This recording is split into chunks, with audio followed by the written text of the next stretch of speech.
Vamos lá, bom dia a todos que estão aqui presentes no nosso segundo encontro desse semestre. Bem-vindo todos vocês. Então, eu vou dar primeiro alguns lembretes a vocês em relação a esse semestre. A disciplina continua tendo a mesma dinâmica, os inscritos precisam enviar os seus resumos, seus relatórios, né, para poder computar como avaliação, né, da disciplina. Então, não esqueçam de enviar os seus resumos. Lembrando que as nossas apresentações estão sempre, nossos talkings, né, estão sempre no nosso canal, que é DIP UFRJ, né, Programa de Pós-Graduação DIP UFRJ, tudo em sigla, né, PPG DIP espaço UFRJ. Lá vocês conseguem assistir, reassistir, divulguem para os amigos, curtam os vídeos e façam suas considerações. E lembrando sempre que na terceira quarta-feira do mês nós estamos nos encontrando nesse semestre. Bom, hoje quem vai falar aqui para a gente, né, dividir um pouquinho do seu conhecimento, é o Dr. Roberto Medronho, professor titular da Faculdade de Medicina, vinculado ao Departamento de Doenças Infecciosas e Parasitárias. O professor Dr. Roberto, ele possui graduação em Medicina pela Universidade Federal do Rio de Janeiro, mestrado em Saúde Pública pela Fundação Oswaldo Cruz, doutorado em Saúde Pública também pela Fundação Oswaldo Cruz. Atualmente, ele é professor titular da Universidade Federal do Rio de Janeiro, foi diretor da Faculdade de Medicina da UFRJ, atua na área de saúde pública com ênfase em epidemiologia, é membro da rede de pesquisa em Zika, Chikungunya e Dengue, apoiado pela FAPERJ. Em seu currículo Lattes, temos os mais frequentes na contextualização da produção científica, tecnológica, artístico-cultural são epidemiologia, dengue, epidemia, geoprocessamento, análise espacial e mapeamento de risco. Possui mais de 57 artigos, né, que eu já dei uma olhadinha, são 62 artigos publicados em periódicos, mais de 128 trabalhos em análise e eventos, possui 15 capítulos de livros, 3 livros publicados, orientou 14 mestrandos, 15 doutorados, além de ter orientado mais de 67 alunos de iniciação científica nas áreas de saúde pública, epidemiologia, educação e probabilidade estatística. Então, muito obrigado por ter aceitado o convite, professor. Seja bem-vindo e aproveite o seu espaço, seu momento, e todo mundo vamos aproveitar esse momento. Mande suas perguntas através da mensagem que no final eu vou estar realizando ao professor. Então, bem-vindo, professor. Neuer, e vamos, sem mais delongas, fazer a apresentação. Eu sou coordenador do Laboratório de Epidemiologia das Doenças Transmissíveis e Análise Espacial de Saúde da Faculdade de Medicina, que fica aqui no 6º andar do nosso hospital universitário. Então, se alguém quiser me procurar presencialmente, ou então pode mandar algum e-mail para que nós possamos conversar. Eu, recentemente, tive a honra de ser aceito no programa de pós-graduação, no corpo docente do programa de pós-graduação, e estou disponível para orientações. Recentemente, há algum tempo, eu coordeno, desde fevereiro, o grupo de trabalho para o enfrentamento da Covid-19 na UFRJ, e além de várias ações que nós temos desenvolvido, nós ganhamos vários projetos no CNPq, na CAPES e na FAPERJ, inclusive vários projetos com bolsas para doutorado, para pós-doutorado, caso tenha algum aluno interessado e que, obviamente, possa receber essa bolsa, não pode ter vínculo empregatício para trabalhar em Covid.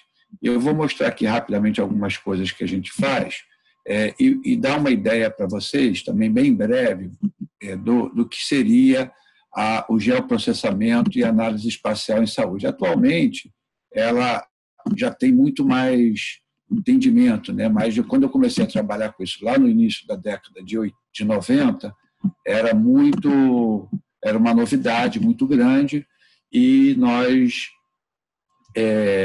já estamos trabalhando com isso, né? Vai fazer agora 30 anos, né? Em 2020.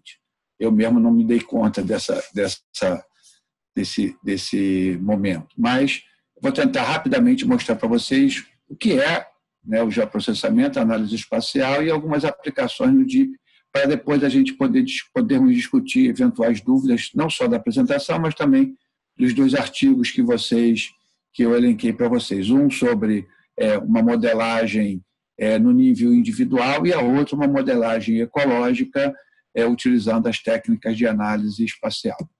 Bom, todos sabem que Hipócrates foi o primeiro, alguns consideram como o primeiro epidemiologista da medicina, né, com o livro dele dos ares, dos mares e dos lugares. Ele utilizou a representação territorial para descrever as doenças. James Lind foi o primeiro que colocou as doenças em mapas. Então, vocês vejam que isso é muito antigo. E John Snow, considerado o pai da epidemiologia, utilizou-se do mapeamento, não era geoprocessamento, era do mapeamento manual, para identificar os fatores, o fator principal da disseminação da cólera em 1854 em Londres. E aqui vocês vejam, aqui onde estou apontando, é a Broad Street, é a bomba da Broad Street, e ele, a partir do trabalho dele, com um método muito interessante, eu recomendo que todo aluno de mestrado e doutorado leia o livro Sobre a Transmissão do Cólera, de John Snow. É um livro fantástico, em que ele, um anestesista da Rainha Vitória, ao ver o sofrimento da população londrina, foi a campo, e a partir da análise, das avaliações que ele fez, ele conseguiu detectar que o principal problema era a ingestão de água, segundo ele, envenenada, com veneno. No limite, eu costumo brincar que ele até nisso acertou, né? Porque nós sabemos que a fisiopatologia da cólera é fundamentalmente através da liberação da exotoxina, resultado do seu metabolismo, né, dando uma diarreia secretória de intensa magnitude. Então, até nisso, né, numa água intoxicada, né, ele conseguiu detectar, sem saber ainda que era uma bactéria. Naquela época, a teoria miasmática era prevalente, tanto que a malária é derivada dessa teoria miasmática. Malária deriva de maus ares. Então, ele, quando lacrou essa bomba, a epidemia cessou imediatamente. Essa bomba até hoje tem, lá na região de Surrey, em Londres, né, como um monumento a esse marco da doença infecciosa no mundo. E ele serve principalmente para a formulação de hipóteses etiológicas e analisar ou testar possíveis hipóteses etiológicas em relação à exposição e um determinado desfecho. O sistema de informação geográfica que executa o geoprocessamento é um sistema computacional com todos essas nuances aí, em que nós temos a entrada dos dados, o processamento dos dados e a saída dos dados, que eu não vou entrar aqui em detalhes, mas em termos conceituais, esse é o sistema que realiza o geoprocessamento. E ele tem uma grande facilidade, que é de unir layers, temas, mapas, em diversos tipos de mapas. Você pode fazer a conjunção deles, fazer a operação entre mapas e dar um resultado final a partir da combinação desses mapas através de procedimentos estatísticos ou geoestatísticos. Existem 2 representações, que é a representação raster e a vetorial. A representação raster é aquela que a gente vê normalmente nas televisões. Elas são o plano é dividido em vários pixels, né, em várias células quadrículas, e quanto menor o tamanho dessas células, melhor é a sua resolução. A gente ganha em qualidade da imagem, mas perde em capacidade de armazenamento, porque quanto mais definida a imagem, maior é o tamanho do arquivo. E também tem o vetorial, que são desenhos que a gente faz de pontos, de linhas e de áreas, né, de polígonos. Então, são os dois principais procedimentos para a representação dos mapas que vocês veem tradicionalmente em diversas publicações ou mesmo na internet. Os modelos de mapas podem ser os geoestatísticos, os padrões de ponto e os dados de área. Vocês vejam que a diferença aí nos dados de área é limitada à divisão político-administrativa. Os pontos você precisa, e esse foi um trabalho que nós fizemos, em que visitamos várias localidades lá do Parque Fluminense, Duque de Caxias, coletamos exame de sangue para sorologia para hepatite A e exame de fezes e coletamos de fezes para Ascaris, Tricuris, fazendo esse inquérito de soroprevalência de casos nessa comunidade. E aqui à esquerda é a Califórnia, em que a partir de pontos foi feita uma extrapolação utilizando técnica geoestatística, e aí tem esse mapa aí que vocês estão vendo, que é muito comum nos mapas de temperatura, nos mapas de chuva, né? Às vezes a técnica geoestatística utilizada, às vezes é outra forma de interpolação, como o kernel, também é muito utilizado. Aqui, no caso dos dados pontuais, os dados, os três tipos de padrões, um padrão uniforme, os clusters, o aglomerado, e o padrão aleatório, em que o espaço não tem nenhuma, não fornece nenhuma explicação sobre a ocorrência da doença. No padrão de clusters, vocês podem ver que certamente há alguma coisa nesses territórios que está fazendo com que os casos nessas localidades ocorram e não em outras. Eles são utilizados na análise espacial basicamente para visualização, que é a ferramenta primária mais utilizada, a análise dos padrões espaciais, como o mapeamento da doença, e também na modelagem. O importante quando a gente vê um mapa, ele na verdade não embora seja uma fotografia do momento, ele reflete processos complexos, sociais, históricos, geográficos e ambientais, do qual você, quando mapeia naquele momento, tira uma fotografia daquele momento. Então, o mapa ele reproduz uma ideia estática, mas ele é uma função muito complexa de todos os processos que ocorrem naquela determinada região que você está mapeando. E o que é interessante é que Bailey e Gatrell, eles colocam essa questão que eu acho muito interessante. Os dados são espacialmente localizados e se considera explicitamente a possível importância de seu arranjo espacial na análise ou na interpretação dos dados. E Tobler coloca essa coisa que eu acho muito interessante. Todas as coisas são parecidas, mas coisas mais próximas se parecem mais que coisas distantes. Então, a localização geográfica, seja, por exemplo, onde nós moramos, é claro que onde a gente mora, as pessoas que moram, quanto mais próximas as pessoas moram de nós, mais próximos são as características, por exemplo, socioeconômicas, demográficas dessas pessoas. Quanto mais distante, mais diferente são esses atributos, né? E também costuma-se dizer que os dados eles estão não os dados espaciais eles estão dispostos não como bolas em urnas, né, de forma independente, e sim estão como os cachos de uvas, estão conectados entre si. E quando a gente analisa doença infecciosa e parasitária, né, especialmente as doenças que são transmissíveis, o espaço geográfico é muito importante, porque elas, dependendo da forma de transmissão delas, elas vão ter uma apresentação muito próxima de clusters do que outros agravos ou outras doenças, como as não transmissíveis, por exemplo.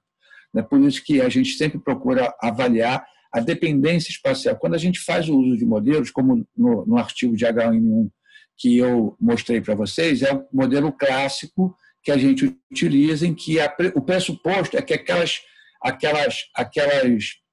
variáveis que nós mensuramos, né, aquela doença, ela ocorre de forma independente uma das outras. Ela ocorre num padrão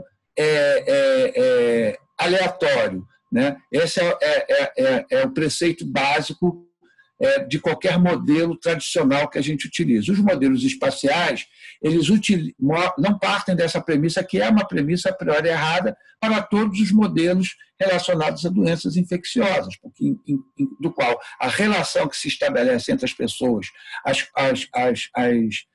eventuais formas de vida, como condições de moradia, de higiene, saneamento, contaminações que possam ocorrer, vão determinar o processo de saúde, doença, né, e os padrões de saúde e doença dessas localidades. Então, elas, na verdade, as doenças infecciosas, em princípio, não são doenças que ocorrem aleatoriamente. Então, os modelos que a gente utiliza, e eu mesmo, como vocês viram, utilizei este modelo, eles são modelos que são com a premissa não muito aplicável para as doenças infecciosas, porque os dados possuem uma dependência espacial. E essa dependência, ela depende, como eu falei, da distância entre as pessoas que adoeceram. Isso foi o que eu falei, né, anteriormente. Então, eles estão muito mais conectados entre si, como se fossem cachos de uva, e não separados como uma bola numa urna, em que a gente tira lá a bola aleatoriamente. Não é assim que, principalmente nas doenças infecciosas, o processo de adoecimento se dá. A gente pode utilizar esse processo no mapeamento das doenças. Os estudos ecológicos são muito utilizados também nessa área. A identificação de focos de doença através da detecção de cluster, os processos epidêmicos, a avaliação e monitoramento de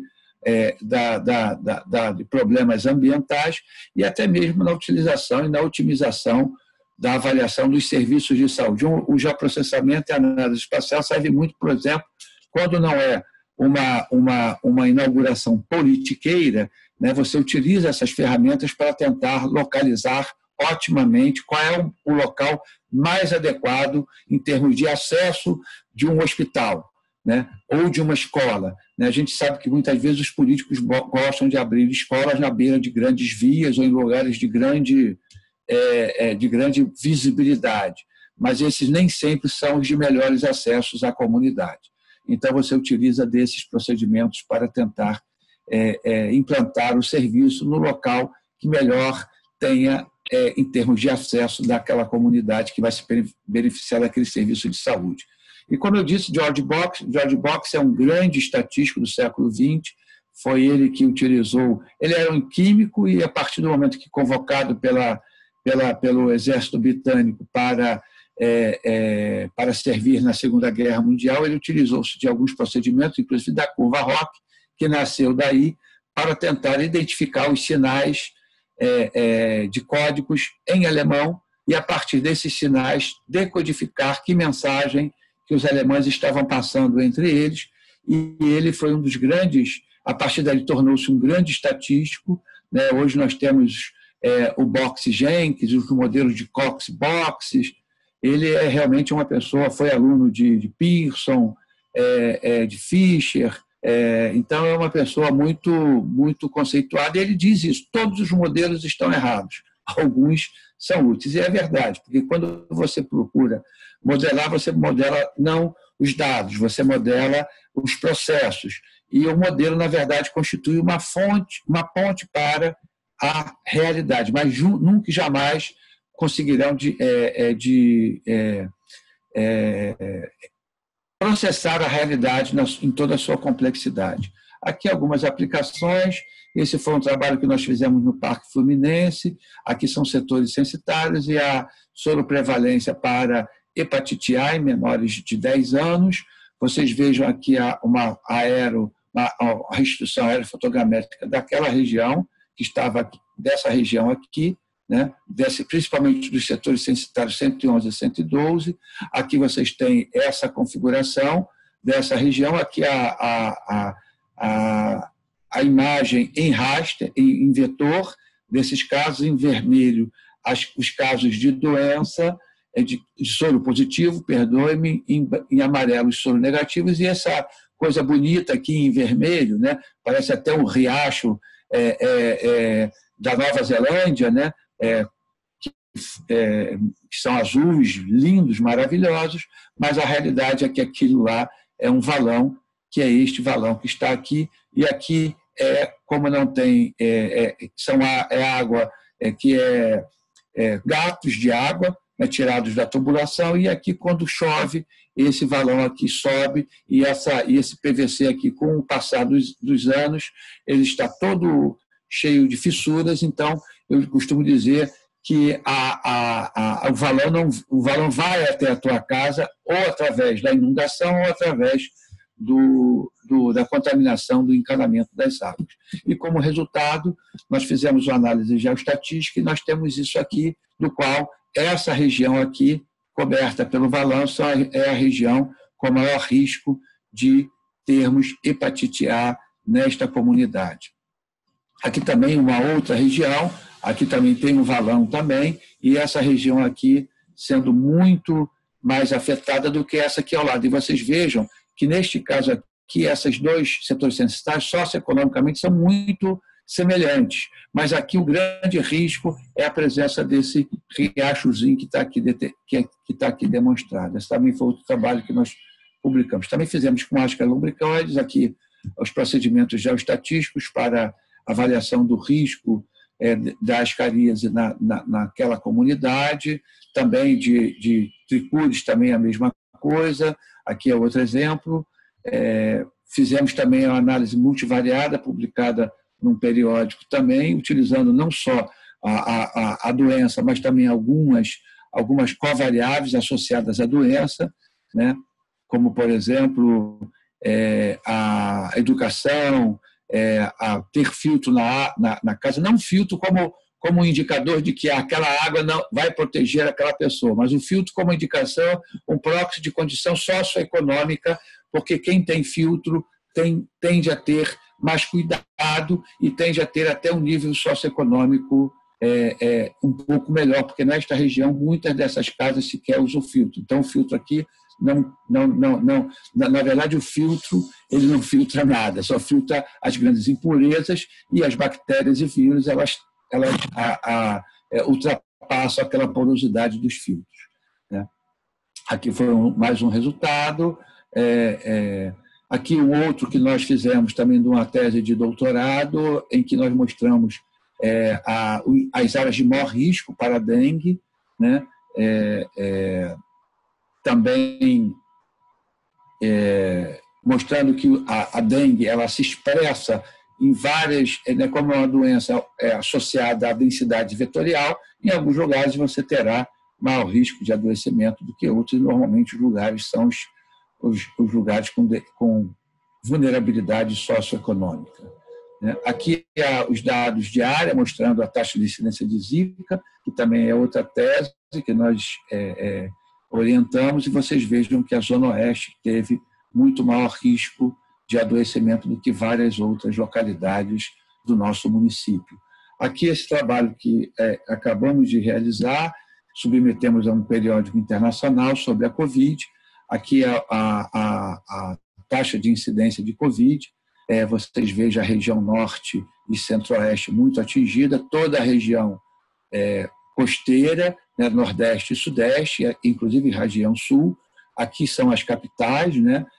E esses setores aqui que ainda não estão ocupados, no momento estão, isso foi dado até dia 15 de agosto, embora dados muito novos, a epidemia ainda está em movimento, então muitos desses lugares aqui que estão com uma taxa de incidência menor já está ficando mais marrom este padrão, né? Aqui, através o mapa, o LISA Mapping, que mostra que o azul, o vermelho, municípios com alta incidência, ladeado, com vizinhança com alta incidência, e o verde mais escuro, os municípios com baixa incidência, também tem como vizinhos os municípios com baixa incidência. Aqui os modelos de regressão que nós utilizamos são os modelos globais, que é o modelo linear, que é o ALS, o modelo e os dois modelos espaciais, o SAR e o CAR. Depois eu posso explicar um pouco esses coeficientes, mas utilizamos o Gini, a razão de mortalidade padronizada e a razão de enfermagem de enfermeiros por 100 mil habitantes. Nós vimos que o índice de Gini, que mede a desigualdade social, quanto maior a desigualdade social, maior é a taxa de incidência da doença. Nós vimos que a razão de mortalidade padronizada, que aqui é utilizado como um proxy das melhores condições de vida, porque quanto melhor a condição de vida do município, maior é a expectativa de vida e, portanto, as pessoas morrem numa faixa etária mais elevada. Então, com isso, quanto maior a razão de mortalidade proporcional, como um proxy de melhor qualidade de vida, menor foi a taxa de incidência da doença e quanto maior a proporção de razão de enfermeiros por 1.000 habitantes, maior foi a incidência da doença, e aqui a explicação seria porque teria um maior número de profissionais de saúde e, portanto, maior detecção de casos da doença e maior notificação dos casos dessa doença, mostrando que são variáveis que ajudam a explicar a doença. Através deste modelo aqui, nós explicamos, utilizando o modelo SAR-K, explicamos com essas 3 variáveis mais da metade dos casos de incidência de Covid no nosso país, né? E aqui vocês vejam que eu falei da dependência espacial. Quando a gente faz o modelo de regressão tradicional, a dependência, que é medida pelo índice global de Moran, a dependência é muito alta, mostrando que os resíduos não foram muito bem ajustados, que o modelo não ajustou bem os dados, mas quando a gente leva em conta a dependência espacial no modelo, os resíduos perderam a significância estatística, estão próximas de 0. Aqui, quanto mais próxima de 1, maior é a dependência espacial dos modelos. Então, vocês vejam que ele explica, não levando em conta a dependência espacial, ele explica pouco da distribuição dos dados, pouco a variância da incidência da doença. Quando a gente utiliza o modelo de dependência espacial, ele passa a ter uma explicação muito maior e um resíduo próximo de 0, mostrando que realmente os dados precisavam ser modelados com a dependência espacial, eles não estavam aleatoriamente distribuídos no espaço como bolas numa urna que a gente tira uma aleatoriamente. Aqui são os resíduos de um outro modelo, esse é um modelo local muito interessante, que é um modelo de regressão geograficamente ponderada. Os indicadores são os mesmos, né, na mesma direção, e a explicação utilizando esse modelo foi muito maior, ou seja, 73% da variância da incidência da Covid-19 no Brasil pode ser explicada com a aplicação desses 3 preditores aqui da doença, né, e mostrando também que o resíduo não é um resíduo considerável, né? E aí vocês vejam que coisa interessante. Quando a gente vê o coeficiente de Gini, que dá a medida da desigualdade social, quanto maior o coeficiente, maior a desigualdade social, ele estava associado, na imensa maioria dos municípios, exceção de pequena parte do Norte e boa parte do Nordeste, alguma parte do Centro-Oeste, estava associada a um aumento da Covid-19. Mas em algumas regiões, né, e a gente está estudando isso, ele esteve associada a uma proteção. Quanto maior foi a desigualdade social, menor foi a incidência da doença. A gente tem algumas hipóteses, estamos estudando ainda. Aí são regiões em que tem uma desigualdade muito grande, mas tem um desenvolvimento social elevado também. Então, isso pode ser que esteja por conta especialmente da indústria, no caso aqui da indústria da proteína, né, da indústria de proteína, e aqui também da indústria extrativista e também de proteína de carne, de proteína animal. Aqui nós temos a melhoria, né, como proxy da melhoria da qualidade de vida, uma associação, né, com uma redução da incidência da doença, da Covid-19, em praticamente todos os municípios, exceto naquelas mesmas regiões que não encontrou significância estatística, e também em relação à razão de enfermeiros por enfermeiros por 1.000, enfermeiras por 1.000 habitantes, também na imensa maioria, quanto maior essa razão, menor era a incidência da doença, exceto nessa região aqui do norte de Mato Grosso do Sul, que também a gente vai buscar também entender melhor por que aqui deu. Também podemos avaliar no tempo e no espaço. Estou concluindo aqui o mapa da AIDS, né? Ela começou no litoral brasileiro e na região, nessa rota aqui, que é uma rota de tráfico, né? Que tem grandes vias em que pega o tráfico dessa região aqui, muitos dos nossos vizinhos, e isso ajuda a explicar, e ele interiorizando-se ao longo dos anos no nosso país. Aqui também, como uma epidemia de influenza, em que, feito através do geoprocessamento, mostrando como evoluiu a doença lá na França, né? Então, ele é um recurso tecnológico para essas questões que eu já mostrei aqui, já falei. Na epidemiologia, é fundamental na doença, no processo de saúde de doença no tempo e no espaço, definição de áreas de risco, estimar a potencial difusão de doenças, a dispersão geográfica de epidemias, principalmente no contexto de limitação de recursos, né? Nós precisamos ter um sistema ágil o suficiente para dar informações rápidas, como, por exemplo, no caso da Covid-19. Então, ela é uma excelente ferramenta para a descrição e análise espacial das doenças em grande conjunto de dados georreferenciados. Muito obrigado, estou agora à disposição para dúvidas, questionamentos que vocês quiserem, se tiverem. Estou aberto às dúvidas e questionamentos. Muito obrigado, professor. Foi um prazer tê-lo aqui mais uma vez. Isso. E eu tenho uma dúvida. Eu assistindo sua apresentação, eu fiquei com um questionamento. Como, por exemplo, a Covid ela é uma pandemia, né? E a gente tem tráfico de pessoas por todos os países. Como impacta na epidemiologia, né, no estudo epidemiológico, essa entrada e saída de pessoas numa região, como, por exemplo, num estado, num município, no Rio de Janeiro, que é um município turístico, por exemplo? Terrivelmente. Eu tenho uma outra apresentação, né, mostrando que é até muito interessante, daqui a pouco eu acho ela e mostro, mas o tráfego diário, né, dos aeroportos, só falando do tráfego aéreo, em alguns aeroportos, inclusive no Brasil, é da ordem de milhares por dia. Pré-pandemia, nós tínhamos 4,8 bilhões de pessoas utilizando o tráfego aéreo no mundo em 2019.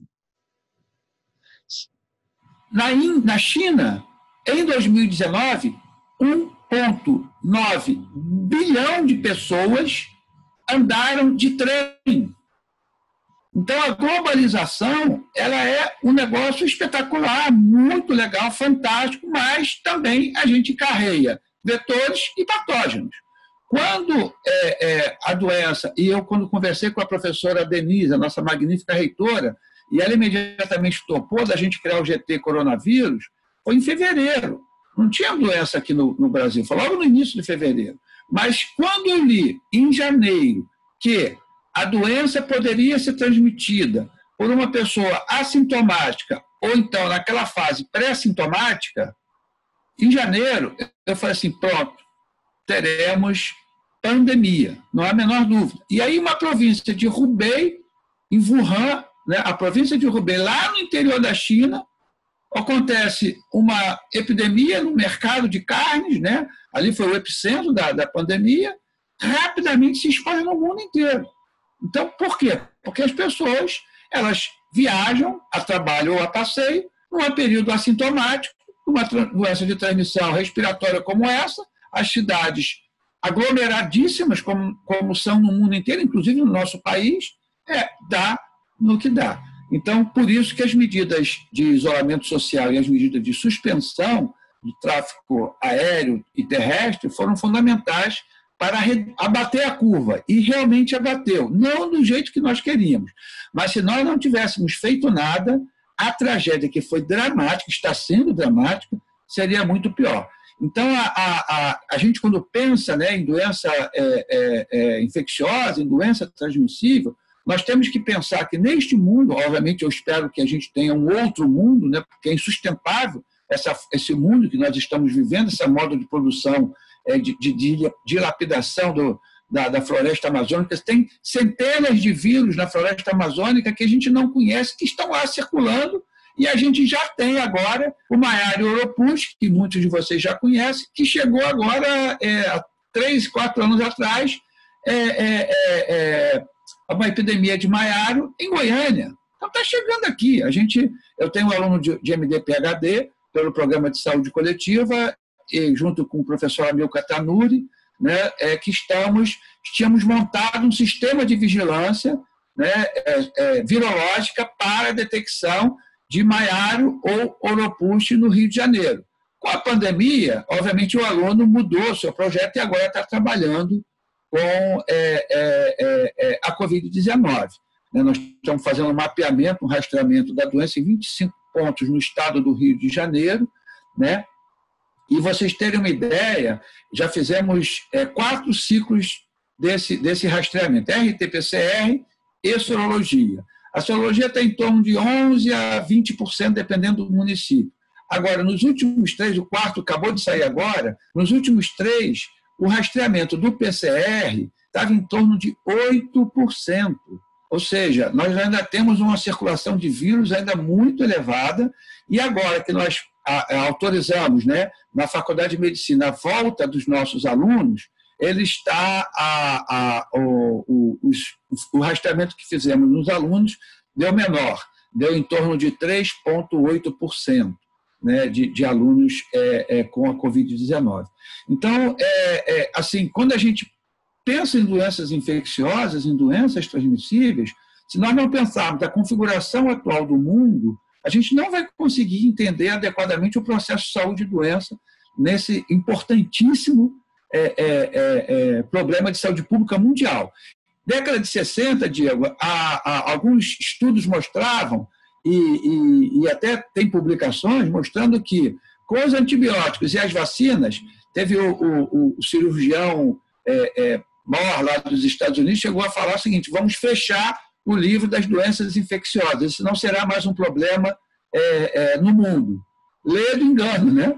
Depois disso, nós temos aí as pandemias, epidemias, e as pandemias cada vez mais frequentes. Veja, nos visitou a pandemia de H1N1 em 2009 e a pandemia de SARS-CoV-2 em 2020. Mas entre essas duas pandemias, tivemos a pandemia de SARS, a pandemia de MERS e a pandemia de Ebola. Só não chegou no Brasil. Então, a frequência das pandemias está cada vez mais frequente, com a globalização e com essa destruição que nós temos e essa coisa desse acúmulo capitalista cada vez maior e que vai nos levar cada vez mais a esse processo. Eu costumo dizer que não é se teremos uma outra pandemia, e sim quando teremos uma outra pandemia. Lembrando, né, professor, que não podemos esquecer que tivemos Zika também, né? E que assolou Brasil, Guiana, Espanha. Foi outra pandemia. Você tem toda a razão. Foi pandemia também. Exatamente. Temos aqui algumas perguntinhas da professora Simone. Obrigado, professora Simone. Parabenizando, excelente a aula. Ela fala, né? A epidemiologia é um recurso que acrescenta muito ao estudo de doenças infecciosas. Covid, qual resposta pode ter sido dada para a ação contra a pandemia? Poderia explicar mais um pouco? Aí depois ela faz mais uma pergunta. Qual a menor unidade espacial que pode ser usada? Seria possível analisar pacientes dentro de hospital? E aí, por fim, ela pergunta: conhece algum trabalho com resistência bacteriana e análise espacial na comunidade? Perfeito. Obrigado, professora Simone, pelas perguntas. Vamos lá. Em primeiro lugar, é uma doença Covid, né? É uma doença que não tem nem tratamento antiviral específico, né? Nem vacina, né? Então, as medidas são as medidas não farmacológicas, que são essas que foram adotadas no Brasil e que depois eu também tenho uma apresentação interessante que a gente mostra que a doença sobe, mas desce muito lentamente. No estado, no Brasil, no Rio, desceu mais rápido, mas com a flexibilização ela voltou a aumentar. E hoje nós temos 86% dos leitos de UTI no município ocupados. No pico da pandemia foram 90%. E o que quer dizer isso? A professora que trabalha com comissão de infecção hospitalar sabe que não existe uma taxa de ocupação de leito de 100%. É impossível, porque está sempre rodando o leito. Então sai, entra outro, sai, entra outro. Então 86%, 90% é como se tivesse 100% dos leitos ocupados, né? E você não consegue vaga. E eu atualmente está nesse pé aí, né? Então, as medidas farmacológicas foram fundamentais. Só em relação ao tratamento da Covid, nosso laboratório fez uma revisão sistemática, analisando 3.262 artigos sobre tratamento de Covid, envolvendo todos esses tratamentos. Remdesivir, ritonavir, cloroquina, hidroxicloroquina, até soroterapia também. Bom, nenhum deles foi eficaz contra a Covid-19. Infelizmente, nenhum, né? Também já mandamos para publicação. Então, vocês vejam que é uma doença que a vacina, que eu costumo dizer, são as medidas não farmacológicas, né? O isolamento, o uso de máscara, a higienização frequente das mãos. O grande problema é que eu fico até constrangido quando divulgo na mídia isso, como fazer numa favela que as pessoas lavem as mãos com frequência se ela não tem água. Como fazer isolamento domiciliar de uma pessoa com RT-PCR positivo se moram várias num único cômodo, né? Então, o que nós mostramos com esse trabalho, né, a nossa conclusão desse trabalho que nós mostramos, que o principal problema da Covid-19, né, é um problema das determinações sociais da doença, né? Adoeceram todos, sem dúvida. E a gente agora está fazendo um de óbito. Adoeceram todos, mas muito mais os mais vulneráveis socioeconomicamente. E morrer, então, quem morreu? Negro, pobre da periferia, basicamente, né? Então, sobre a Covid, são essas perguntas. Eu acabei não anotando. Fala de novo, Diego, eu vou até anotar aqui no papel. Foram 4 questões. Pode ligar o microfone. Perdão. Aí depois ela pergunta qual a menor unidade espacial pode ser usada e seria possível analisar paciente dentro de um hospital. E a última pergunta conhece algum trabalho com resistência bacteriana e análise espacial da comunidade? Depois eu tenho uma outra perguntinha também. Perfeito. Professora Simone, é muito interessante isso, porque o que a gente procura é ter a menor unidade de análise. A unidade de análise pode ser um indivíduo, tá? Então, por exemplo, hospital, eu participei agora de um congresso, né, em que eles estão utilizando o ArcGIS, que é, inclusive, o que eu utilizo no nosso laboratório, né? Nós temos a licença. Eles, utilizando o ArcGIS, eles estavam monitorando em empresas e hospitais até mesmo o deslocamento dos funcionários, para saber se estavam vendo, através de como? Através do sinal do celular. Através do sinal do celular. Então, você consegue ter um certo controle para saber se as pessoas no trabalho estão aglomerando ou não e identificá-las e falar, gente, vocês estão aglomerados, vocês se afastem. Alguns hospitais plotam as doenças por enfermarias, os casos de infecção hospitalar, para tentar detectar os eventuais clusters e as ações mitigatórias para esse para aquele eventual cluster que está ocorrendo em determinadas locais. Isso tudo em tempo real, estou falando em tempo real. Tá? Então, são coisas que hoje grandes hospitais estão utilizando de forma muito, muito interessante. Então, a menor unidade pode ser o indivíduo. Tá?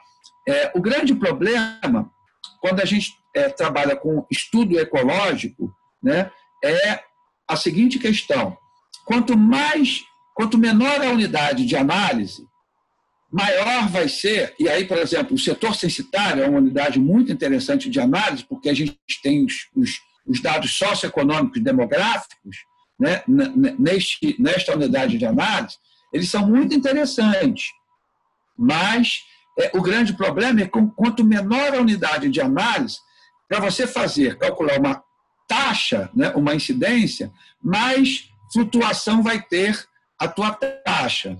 Então, você, por exemplo, se você tem uma pessoa, 100 pessoas em um caso, né, você vai ter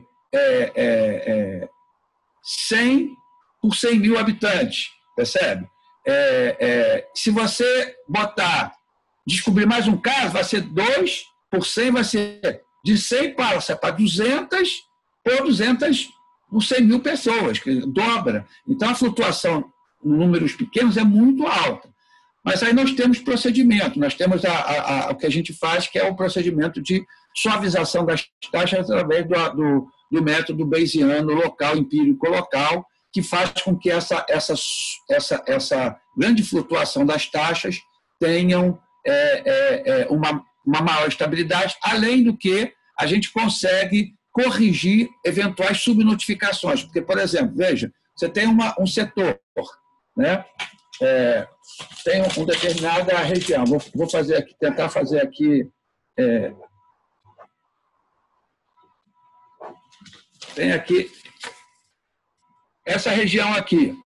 Se todos esses setores aqui ao redor têm alta incidência de Covid, muito provavelmente, esse aqui tem baixa, muito provavelmente aqui é por subnotificação. E quando você faz o alisamento bayesiano empírico local, você atribui esse valor a um valor baseado nos seus vizinhos, porque é muito pouco provável, a menos que seja como diria, uma fortaleza, né?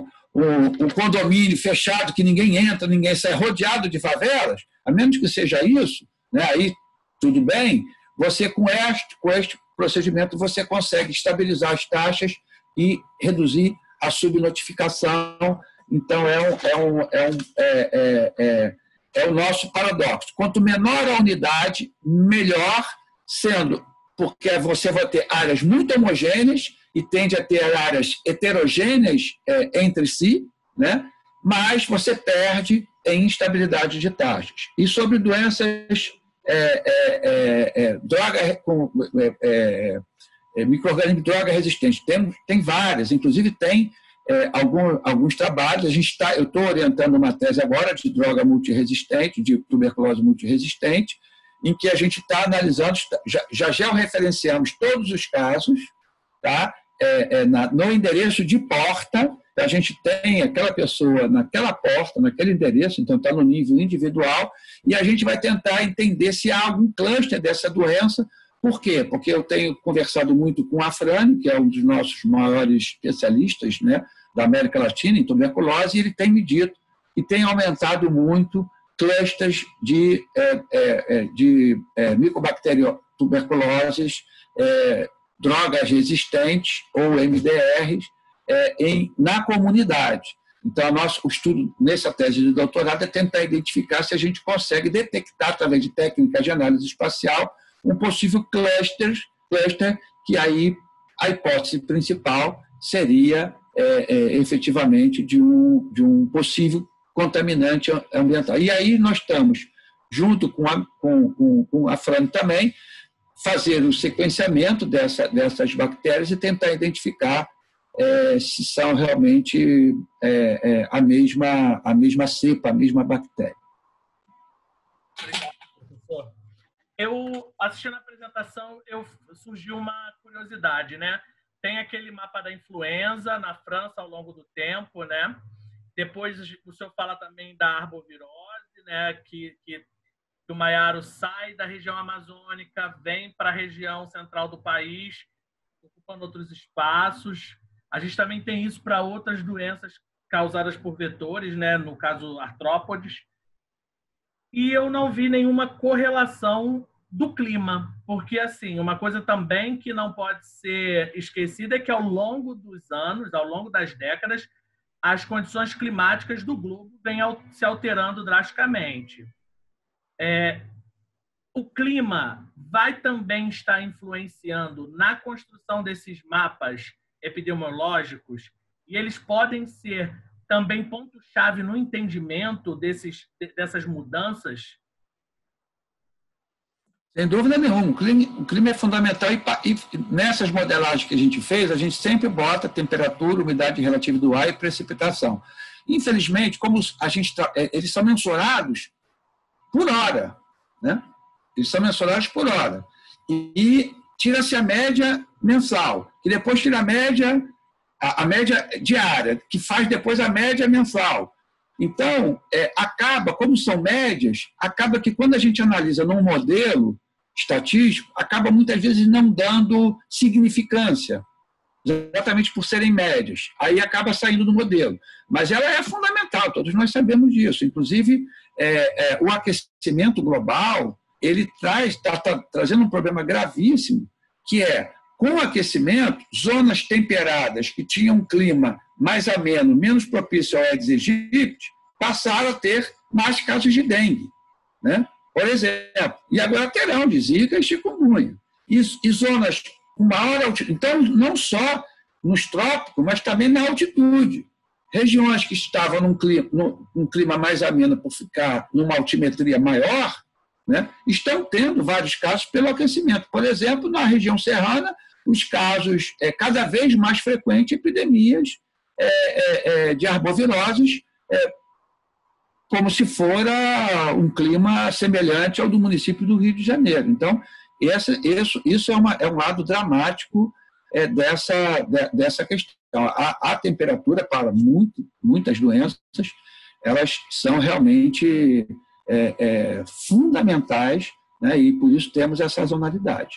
Agora, a gente, nos processos de modelagem, né, muitas vezes elas saem por falta de significância. E olha, Maiaro, o Amilcar, já detectou 2 casos, né, em Niterói em 2017, 2018. Tá? Então, a gente... E é isso, veja. A epidemia começou no mercado de carne de Wuhan? Não sei. Provavelmente até não.